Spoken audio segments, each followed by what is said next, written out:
What's up, Lazy Dog fam? Hope all you guys and gals are having an outstanding day. We got some rain on the way. I can feel it in the air. It's supposed to rain for the next 2, maybe 3 days, and we sure could use it. So I got some loose ends I need to tie up, some clean up, some harvesting I need to do before it rains for a few days. And who knows what else we'll get into in the garden today. So let's start over here in this little plot where we've got a good bit we need to do. This is where we harvested those English peas a few videos ago. Got some pak choi there that's been harvested, all for the most part. First thing I need to do is harvest some of these Savanna Mustard greens here. I like to go ahead and put them in bags, put them in the fridge, that way we can give them away. We can eat them whenever we want to. They usually store pretty good for at least a week or so like that. I've harvested these 3 times already. You can see those there just starting to work on their 4th grow back. But these right here are ready to pick. Leaves are nice and big. Haven't had hardly any pest pressure since we sprayed them with that Azera one time. And I believe these marigolds here are helping too. So lots of beautiful greens here we need to get. Now you can cut these with a knife if you want to, but I found it's just as easy just to kind of tear them off like that right there. And so we just go through here, get these bigger leaves out of here, leave some of those smaller ones, and just kind of harvest it by the handful here, and then we can pack them in our bags. And then once we get us a handful like this, we take our little bag here,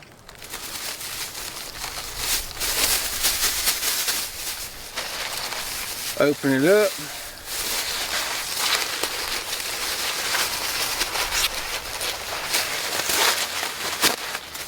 shove them in there like that.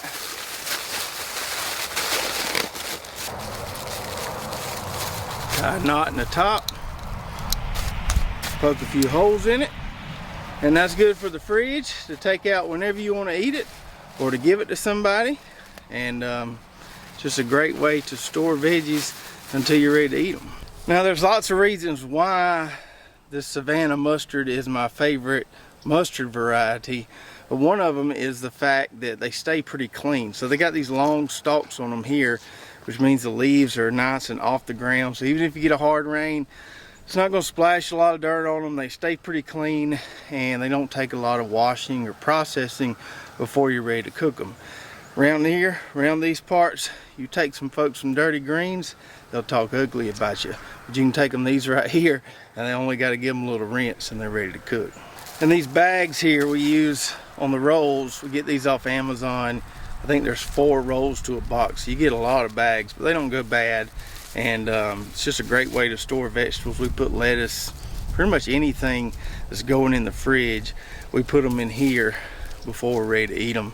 And it keeps them stored really well, just poking a few holes in them. If you go to our website, lazydogfarm.com, click on the LDF approved item on the menu and then click in the kitchen, you'll see an Amazon link to these if you want to pick some of these up.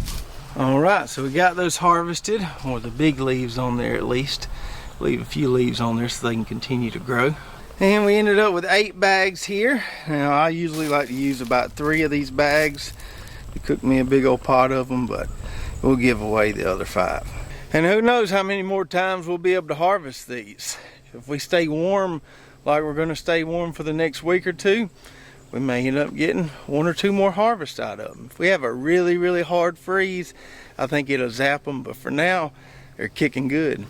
And item number 2 on the list for this plot, I need to get these dried okra pods out of here. I've already harvested some of the dry pods on this Ruiz heirloom okra here, but I think these here have dried all they're going to dry. These plants are toast. So I think what I'm going to do is just grab my loppers, cut them at the bottom there, throw the entire plant in the back of my buggy, and then I'll pick off the pods later. Alright, so we got a good many dried pods there. Already gotten about half a bucket full, and then once we add this to it, we should have a decent amount of seed. Now the last time we mentioned putting some of this on our website and asking if people would be interested in some of this heirloom okra seed here, we had a lot of people say they would be interested. So still got to figure out exactly how I'm going to do it on the website. What I'm going to do is shell all these pods see how much seed we've got. I'm probably going to do my own little germ test here in a 162 tray, put it on a heat mat, and kind of make sure that these seeds are good before we send them to anybody. And I think it's going to work best to do it as an add-on item on the site. So if you buy something on the site, we throw in a free packet of these seeds. It won't really work well to sell them by themselves because the shipping cost, whether I'm sending someone a tiny packet of seeds or a shirt or a hat, is $4 to $5, and nobody wants to pay $4 or $5 just to get a little pack of seeds shipped. And that has a lot to do with the automations on our website, the way our shipping plugins and portals work and everything. So we're shipping everything priority mail or first class. It's not really designed to be shipping something in an envelope, putting a stamp on it, and handwriting the address. So that's why I don't think it'll work great selling it just by itself, and then somebody's got to pay $5 to ship a little seed packet. So we'll probably do it as an add-on item. Haven't got all that figured out yet, but I'm gonna germ test it first, make sure it's good, and then I'll let you guys know how you can get some. And then lastly on this plot, it's time for some cleanup. I've got a bit of a weedy mess here as a result of having to overhead water this stuff through a frost. So first thing, I need to get this piece of drip tape where that pak choi was. I need to get that piece pulled up. We'll plug the hole in the mainline tubing with one of these little goof plugs here. Then I'll take the wheel hoe, cut all those weeds, and I'm probably gonna rake them all out of here today. Normally, if I knew it was gonna be sunny for a few days, just kind of flipping them over, they'll die in the sun. But since we're gonna get some rain tonight, they probably won't die even via cultivation. So we're just gonna cut them with a wheel hoe, rake them out of here, and hopefully get it cleaned up. It's like time is falling asleep in the afternoon. Sunlight that's keeping us warm. Against our will, we're finally sitting still and savoring the days before they're gone. I wonder how it took us this long. All right. About 10 minutes with the wheel hoe and the rake, and we got it looking a lot better. There's still some weeds in there. Wasn't able to rake all of that stuff out of there, but it looks a lot better, and at least it won't get worse with all this rain coming. So we try to stay on top of our weed battle, and I think everybody does for the most part in the vegetable garden. But sometimes we start losing that battle a little bit. And that tug of war of weeds, sometimes the weeds start pulling us in a little bit, and getting back control of a plot is not always something you can do in just one day. It's usually done by starting again, practicing some level of frequent cultivation or whatever your weed management practice is, if it's pulling them by hand or whatever. So we got this plot in better shape, but once it dries out again after this rain, we'll probably start getting in there and cultivating at least once a week, and we'll start regaining back control there. Thankfully, none of those weeds that were in there were really flowering and going to seed, so it wasn't causing a whole lot of damage. But we don't want them to go to seed. We want to try to keep that weed seed bank low as much as we can. So now, time for something a little less labor intensive. So we got our glass GM corn here. It's been sitting in the greenhouse drying for several weeks now, and I think it's finally all dry enough to run through the sheller. Now I'm short a few ears compared to what I started with, thanks to Mr. Titus. If any of y'all have ever had a youngin that can just get into something you didn't know could be got into and make a mess you didn't know could be made, that's him. So when I ain't looking, sometimes he'll sneak out to the greenhouse, get an ear of this, and go in the house and just start shelling it on the floor. And we had corn all over the floor everywhere. We just vacuuming the floor and just hear corn going in the vacuum. There's probably still corn on the floor somewhere. So I don't have as many ears as I started with, but hopefully we got enough for a good seed stock. I haven't tried to pop any of this. I haven't ground any of it because I want to shell it all and see how much seed we've got first, because that's the number one priority, is being able to replant this stuff. I'd like to have around a pound of seed, considering I'm wanting to plant a pretty good plot of this stuff. So hoping I get close to a pound of seed, and then whatever's extra we might play around with, try to pop some, try to make some cornmeal or grits out of them. Put our mobile corn sheller in the back of the buggy here. And the last time we were talking about this old antique corn sheller that we mounted to a box here, someone was asking, could it shell those tiny ears of glass gem? And yes, it can. So it's got this little knob right here, or this little wing nut, where you can tighten it down. It tightens down that cone in there. So depending on the size of your ears, you can tighten it or make that cone larger, so you make sure you shell them good. There we go. Oh. Okay, I got it. You gonna do it again? Okay, let me tighten it down some. That's close enough. There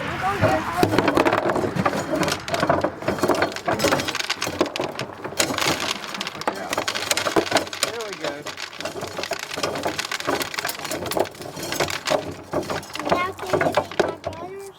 Oh yeah, I'll kill them. Okay, you go other way, other way. Put it through there one more time. Other way. You have to break some of them off by hand. Go this way. There you go. This way. You do it like that. Yeah, thank you. Got it?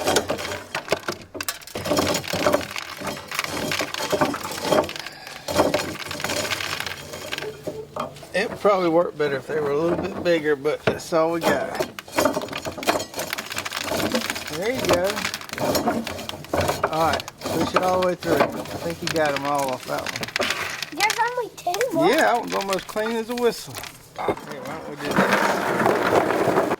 Almost as clean as a whistle. Almost as clean as a whistle. And I can do this. Tata, what does your shirt say? Yes, I'm a boy and I'm not cutting my hair. That's right, ain't it? Yeah.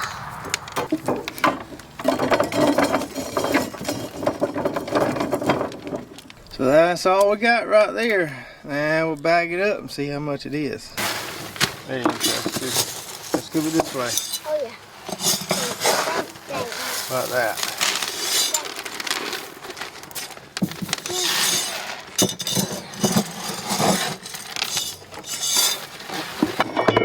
So that's what we got right there from 3 30-foot rows of glass gem corn, a gallon Ziploc bag, and you couldn't put one more kernel in there. It is slap full.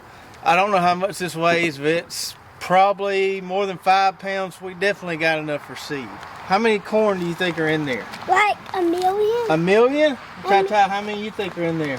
1,000 1,000? We're like a million. We like a million thousand. A million thousand. I think it's 1,000,000. How long do you think it would take us to count them all to really see? Like probably like 2 years. 2 years, I think it would too. I think we got plenty enough to plant here, and we can even grind some and try it out as cornmeal. So really excited about how much we got. That's a lot of corn, y'all, off just 3 little rows. Way more than a pound. So I'll take this and put it in the freezer inside. It can stay there until we're ready to plant this again, or pull some out and use some for popcorn, grits, or whatever. And given that we got this much off of 3 30-foot rows with some puny ears, I think the planned plot, I'm going to grow some in next spring. Man, we should have a bunch of it.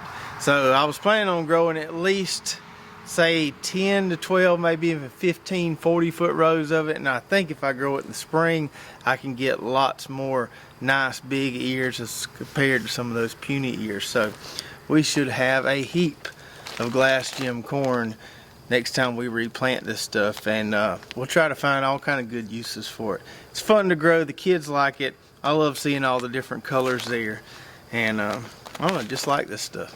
So I hope you enjoyed spending some time with us in the garden today. If you haven't already, head on over to our website, lazydogfarm.com, where we've got recipes, recommended products, and even some cool Lazy Dog Farm merch.